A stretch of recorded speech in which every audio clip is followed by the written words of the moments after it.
Halo Sobat Desa, jumpa kembali dengan kami di sini. Kali ini kita akan membahas tentang Goa Selarong, Bantul, Yogyakarta. Disimak ya Sobat, jangan lupa like, subscribe, dan tekan tombol loncengnya ya, biar kita lebih semangat membuat konten-konten menarik untuk Sobat-Sobat Desa semuanya.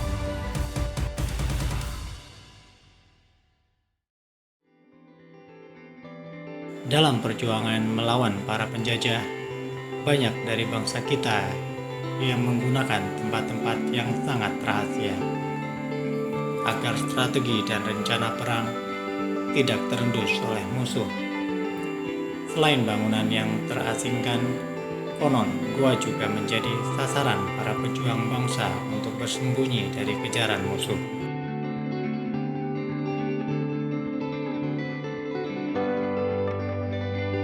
Goa Selarong berada di Kabupaten Bantul, tepatnya di Dusun Kembang Putihan, Pajangan, Bantul, Yogyakarta. Untuk menuju Goa Selarong, wisata Jogja ini, teman-teman bisa menggunakan kendaraan pribadi atau charteran karena tidak ada angkutan umum yang melintasi objek wisata secara ini. Namun demikian, jangan khawatir, karena jalan menuju ke tempat wisata di Jogja berupa jalan aspal yang mulus.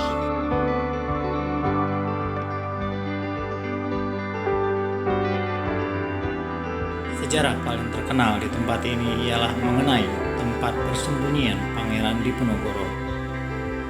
Karena Goa Selarong secara kasat mata memang buntu, namun bagi Diponegoro dan para pengikutnya, Goa Selarong merupakan pintu gaib untuk masuk menuju ke dalam perut bukit kapur tersebut.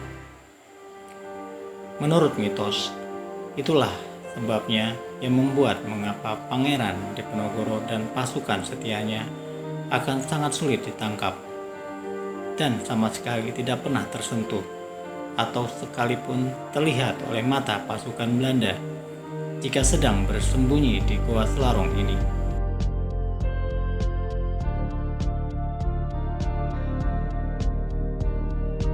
Pangeran Diponegoro adalah putra sulung dari Raja Kasultanan Yogyakarta yang ketiga, yaitu Sri Sultan Hamengkubuwono III. Pangeran Diponegoro terlahir dari salah satu selir Sri Sultan Hamengkubuwono III pada tanggal 11 November 1785 dengan nama asli Mustahar. Menyadari posisinya sebagai anak selir, Pangeran Diponegoro menolak keinginan Sri Sultan Hamengkubuwono III untuk menjadikannya sebagai penerus tahtanya. Pangeran Diponegoro sangat tertarik dengan agama Islam dan hidup merakyat, sehingga beliau lebih suka tinggal di Tegalrejo, sebuah desa di Jogja yang juga sebagai tempat tinggal eyang buyutnya yang juga permaisuri dari Sri Sultan Hamengkubuwono I, Gusti Kanjeng Ratu Tegalrejo.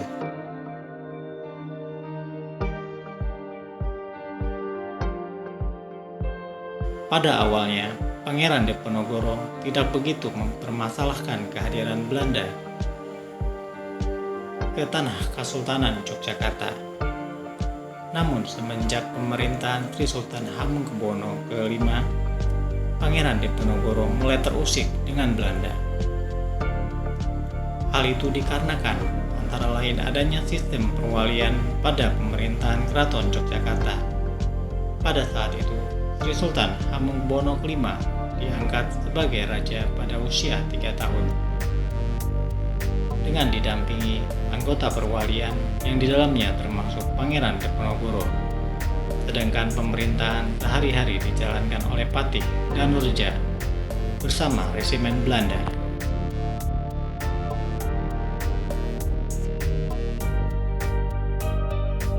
Pemberontakan Pangeran Diponegoro mencapai puncaknya pada saat meletusnya Perang Jawa atau lebih dikenal dengan sebutan Perang Diponegoro.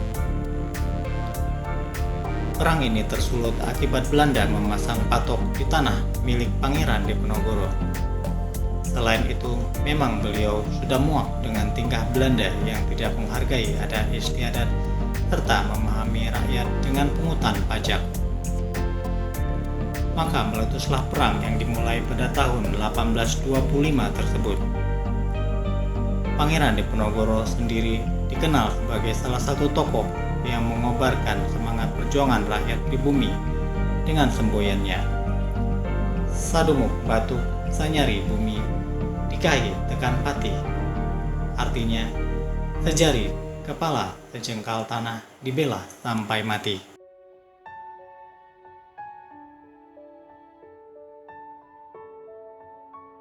Taktik gerilya membuat Belanda kesulitan menemukan keberadaan pasukan Diponegoro.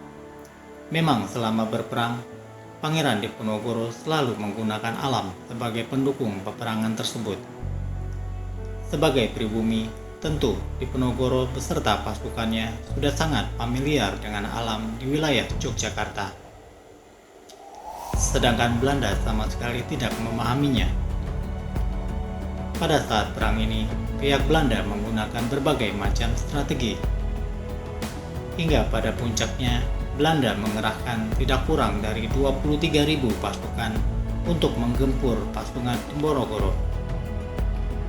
Suatu hal yang belum pernah terjadi pada saat itu. Strategi Belanda yang berhasil menghentikan perang ini adalah strategi tipu muslihat yang memang selama berada di bumi Nusantara ini, strategi tersebut banyak digunakan dan berhasil. Karena tipu muslihat yaitu dengan mengadakan perundingan damai antara Pangeran Diponegoro dengan kompeni Belanda diwakili oleh Jenderal de Kock di Magelang, yang membuat Pangeran Diponegoro ditangkap sekitar tahun 1830 dan diasingkan ke Manado. Kemudian dibuang ke Makassar hingga wafatnya pada tahun 1855. Dengan peristiwa ini berakhir pula lah perang terdahsyat di wilayah Kesultanan Yogyakarta.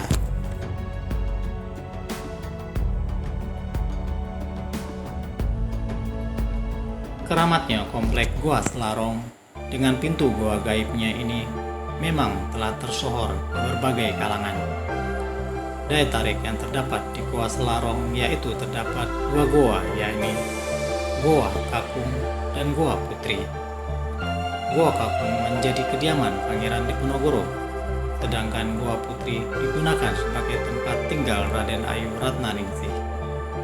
Beliau adalah selir pangeran yang paling setia setelah kedua istrinya meninggal dunia. Goa Kakung yang digunakan sebagai tempat peristirahatan Pangeran Diponegoro terletak di sebelah barat. Sedangkan di sebelah timur terdapat Goa Putri yang digunakan sebagai tempat peristirahatan Raden Ayu Ratnaningsih. Kedua gua memiliki kedalaman 1,5 meter dengan lebar yang berbeda. Untuk Goa Kakung lebarnya 2 meter, sedangkan untuk Goa Putri sendiri memiliki lebar 3 meter.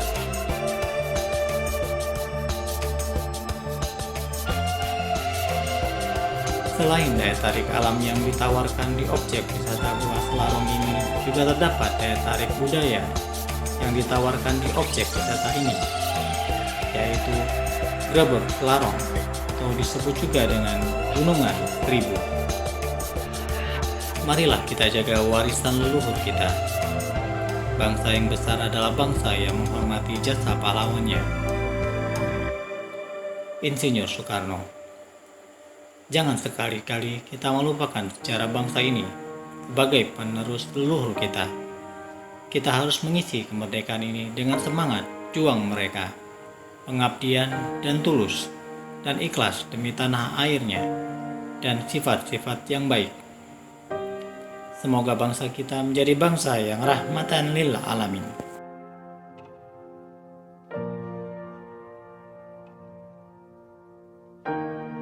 Bagaimana dengan info yang baru saja kami berikan kepada sobat-sobat semuanya? Jika kamu suka dengan video-video seperti ini, silakan komen di bawah ini. Jangan lupa like, subscribe, dan share ke teman-teman semua ya. Tonton juga video populer dan terbaru yang sudah kami sediakan untuk sobat-sobat semuanya. Sampai ketemu lagi ya. Salam Sobat BSA, terus sehat dan tetap semangat.